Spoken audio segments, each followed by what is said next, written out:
பச்சை புடவைக்காரியாய் உன் தாய் மீனாட்சி நான் இன்று வந்திருக்கிறேன். உன்னை ஒவ்வொரு சிக்கலிலிருந்தும் நான் விடுவித்துக் கொண்டே வருகிறேன். ஆனால் நீயோ ஏதாவது புதிய சிக்கலில் வலியப் போய் மாட்டிக்கொள்கிறாய். அதிலிருந்து விவேகமாக வெளியேறவும் தெரியாமல் தவிக்கின்றாய். எதை செய்தாலும் என்னிடம் கேட்டு செய் என்று நான் கூறுவதையும் அடிக்கடி நீ மறந்து போகிறாய். அந்த அளவிற்கு உன் கவனம் சிதறுகிறது. நான் தான் சொல்கிறேனே, உன்னுடைய அத்தனை காரியங்களையும் முன்னின்று நான் நடத்தி உன்னை வெற்றி பாதையில் நடத்திச் செல்வேன் என்று. அதற்கு கொஞ்சம் பொறுமையாக இரு என்றுதான் சொல்கிறேன். எப்போதும் ஏதோ யோசனையோடு இருந்து கொண்டு உன் குடும்பத்தார் உன்னிடம் என்ன பேசுகிறார்கள் என்பதை காதில் வாங்கிக் கொண்டாலும் கருத்தில் பதிய விடாமல் இருந்தால் என்ன அர்த்தம் சொல்? நீ யோசனை செய்து கொண்டே இருப்பதால் நீ நினைப்பது நடந்து விடுமா? அதற்கென்ற நேரத்தை நான் உருவாக்க வேண்டாமா? நீ எதிர்பாராத விஷயங்களை எதிர்பாராத நேரங்களில் நான் செய்து கொடுக்கவில்லையா? அதே போல எல்லாம் சுபமாக முடியும். உன் முயற்சியை விட்டுவிடாது எந்த பலன்களையும் எதிர்பாராமல் மனதை சலனமின்றி வைத்துக்கொண்டு உன் வழியில் செல். அந்த வழி முற்கள் நிரம்பி குண்டும் குழியுமாக இருந்தாலும் நீ நடப்பதற்கான மலர்பாதையாக நான் அமைத்து கொடுக்கின்றேன். எப்போதும் என் நாமம் உன் நாவில் இருக்கட்டும். என் உருவம் உன் கண்களில் நிலைக்கட்டும். உன் இதயம் என் ஆன்மாவை சிம்மாசனம் போட்டு தன்னிடம் அமர்த்தி கொள்ளட்டும். அப்போது உன்னுடைய பிரயத்தம் ஏதுமின்றி நீ நினைப்பது அனைத்தும் தன்னால் நிறைவேறுவதை உணர்வாய். அனைத்து விஷயங்களிலும் உனக்கு ஜெயம் உண்டாகும். நான் சொல்வதை புரிந்து நடக்க கற்றுக்கொள் குழந்தையே. எல்லா திசைகளிலும் நான் உன்னை சூழ்ந்து நிற்கையில் நீ எதற்காக பயப்படுகிறாய்? நீ என் பிடியிலேயே இருக்கிறாய். உனக்கு துன்பம் நேர நான் எப்படி அனுமதிப்பேன்? உன்னுடைய எல்லா கவலைகளுக்கும் முடிவு வந்துவிட்டது. என் வார்த்தைகள் மீது நம்பிக்கை வைத்து நீ செயல்படு. கவலைப்படாதே குழந்தையே, உனக்கு நான் இருக்கின்றேன். உன்னுடைய துன்பமான காலங்களை கூட புன்னகையோடும் தளராத நம்பிக்கையோடும் எதிர்கொண்டு பார். உன் தடைகள் எல்லாம் வெற்றிப்படிகளாக மாறும். அதை பின்பற்றுவது சிறிது கடினமான ஒன்றுதான். ஆனால் அதை முயன்று பார். உன் துயரங்கள் அனைத்தும் காணாமல் போகும். உன் வாழ்க்கையில் நீ பயணித்த பாதையில் நான் இருக்கின்றேன். சந்தோஷம் நிம்மதியை விட கஷ்டமும் கண்ணீரும் இருப்பதை என்னால் உணர முடிகிறது. உன்னை தேற்றுவதற்காகத்தான் நான் இங்கு உனக்கான எல்லாவற்றையும் சரி செய்து கொண்டு இருக்கிறேன். உன் வாழ்க்கையின் சுவடுகளை நான் திருத்தி எழுத உன் கர்ம வினைகளோடு போராடி வருகிறேன். அதை நீ நன்றாக உணர்கிறாயல்லவா? உன் கண்ணீரை உன்னை உண்மையாக நேசித்தவர்களுக்காக சிந்திப்பார். அதில் தவறு இல்லை.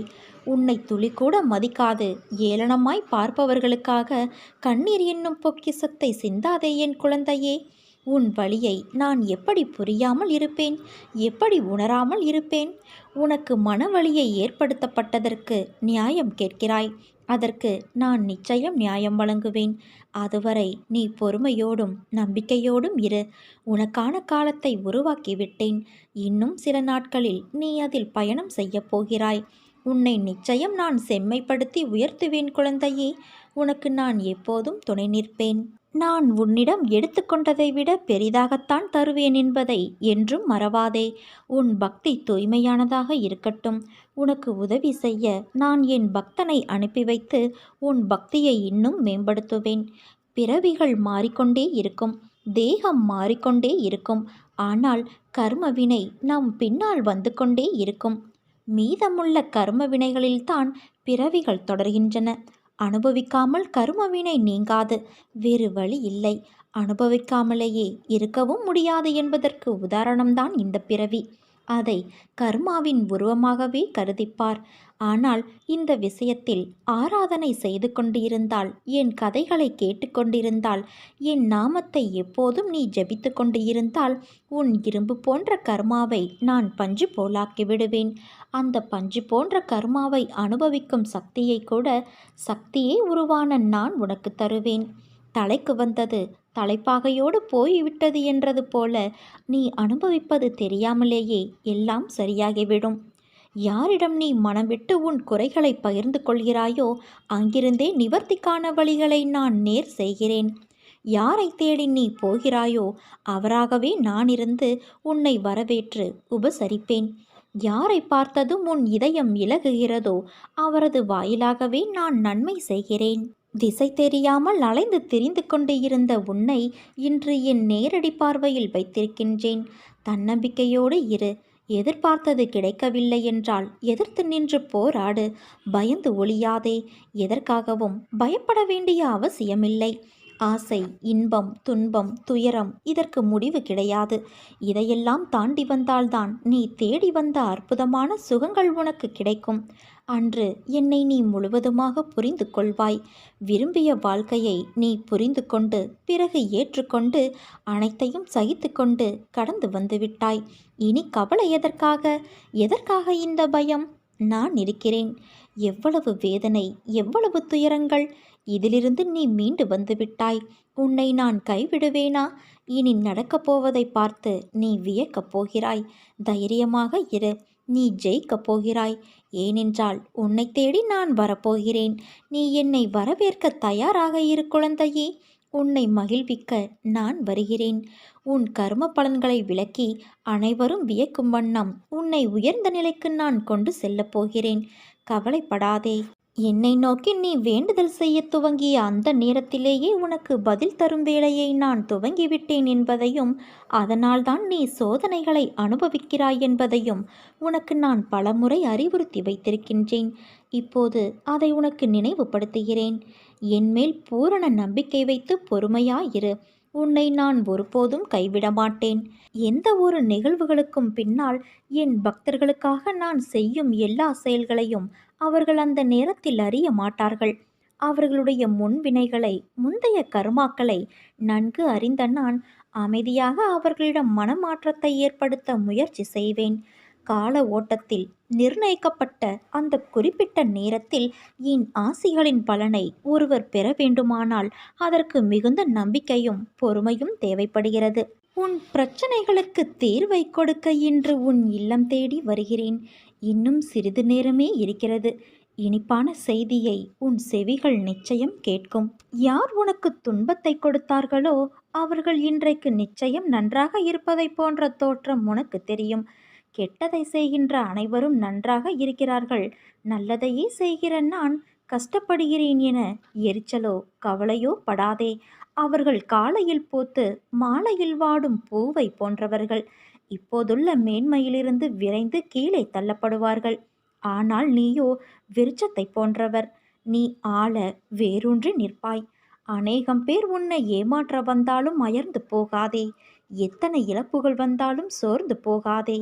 நான் ஆழமாக வேர் விட்டிருக்கும் விருட்சம் என்று சொல்லிக்கொள். நீ மலர்கள் மட்டும் அல்ல, கனிகளையும் தருவாய். அதன் மூலம் வருகின்ற நன்மை பலருக்கும் பயனாக இருக்கும். நாம் இன்று கஷ்டப்படுவதைப் போலத்தான் நாம் எதிரில் இருப்பவரும் ஒரு நாள் துன்பத்தை அனுபவிக்கப் போகிறார் என்பது உனக்கு தெரிந்துவிட்டால் நிச்சயமாக அவர்கள் மீது கோபப்பட மாட்டாய். அவர்களுக்காக நிச்சயம் நீ பரிதாபப்படுவாய். இன்று நான், நாளை நீ என்று சொல்லிக்கொள்வாய். உனக்கு தவறு இழைத்தவரை பார்க்கும்போது இவரும் தண்டனைக்கு தயாராகிறார் என்பதை தெளிவாக தெரிந்து அவருக்காக பரிதாபப்படு. எந்த சூழ்நிலையிலும் பாதிக்கப்பட மாட்டாய். ஏனென்றால் உன் மனதை படிக்கிற நான் நிச்சயம் வெகுமதிகளை அள்ளித் தருவேன். உனக்காக நான் வகுத்த வழியில்தான் நீ பயணிக்கின்றாய். பயமின்றி முன்னேறு என் குழந்தையே. வரும் தடைகள் எல்லாம் உன் நலனுக்காகத்தான். உன் பொறுமைக்கும் நம்பிக்கைக்கும் நீ கனவிலும் நினைக்காத வாழ்வை நான் உனக்கு அமைத்து தருவேன். எப்போதுமே ஒன்றை புரிந்து கொள். பகைவர்கள் உனக்கு வெளியில் இல்லை. பலவீனமான எண்ணங்களே உன் உண்மையான எதிரிகள். அறிவு ஒன்றுதான் அச்சத்தை முறிக்கும் அரிய மருந்து. அறிவை வளர்த்து கொண்டால் எல்லா விதமான பயங்களும் அகன்றுவிடும். செயல் புரியாத மனிதனுக்கு தெய்வம் ஒருபோதும் உதவி செய்யாது. எத்தனை கவலை, சோதனை வந்தாலும் நம்மால் அதை கடந்து போக முடியும் என்ற தன்னம்பிக்கை கொண்ட மனமிருந்தால் போதும், எதையும் சாதித்து விடலாம். பெரும்பாலான தோல்விகளுக்கு காரணம் உன்னிடம் உள்ள அவநம்பிக்கைதான். வாழ்க்கை என்பது துல்லியமான அறிவியல் அல்ல, அது ஒரு கலை. அனுபவித்தால் மட்டுமே அது புரியும். யோசித்து ஒரு செயலை செய்ய தொடங்கும் போது செவிடாய் மாறிவிடு.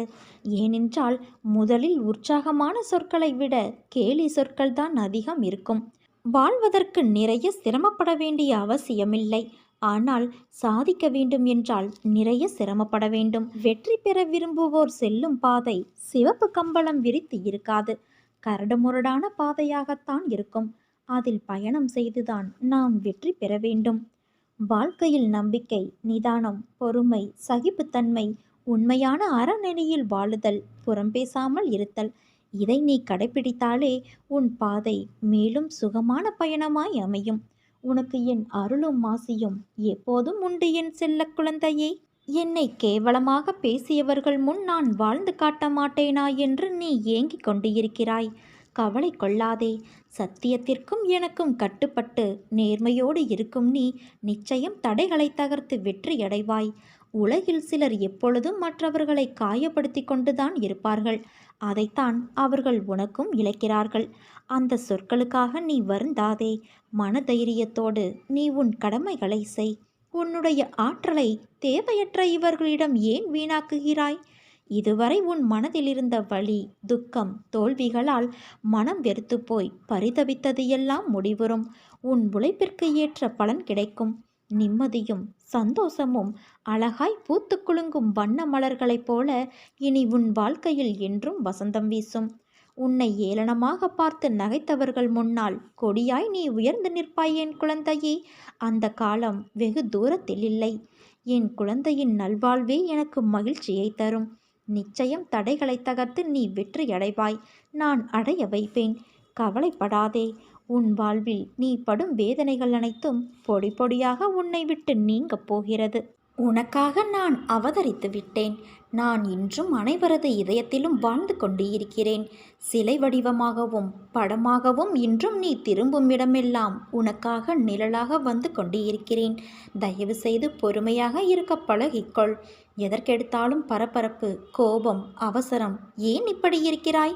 எத்தனையோ முறை உன்னிடம் நான் கூறியிருக்கின்றேன், உன்னை நீ மாற்றிக்கொள் என்று. முதலில் நீ பேசுவது எப்படி தெரியுமாயிருக்கிறது? நடக்காது, இவன் இப்படித்தான், முடியாது, செய்ய மாட்டான், கிடைக்காது, ஏமாற்றி விடுவான், நமக்கு உதவி செய்ய மாட்டான், இப்படி பேசுவதை முதலில் நிறுத்திக்கொள்.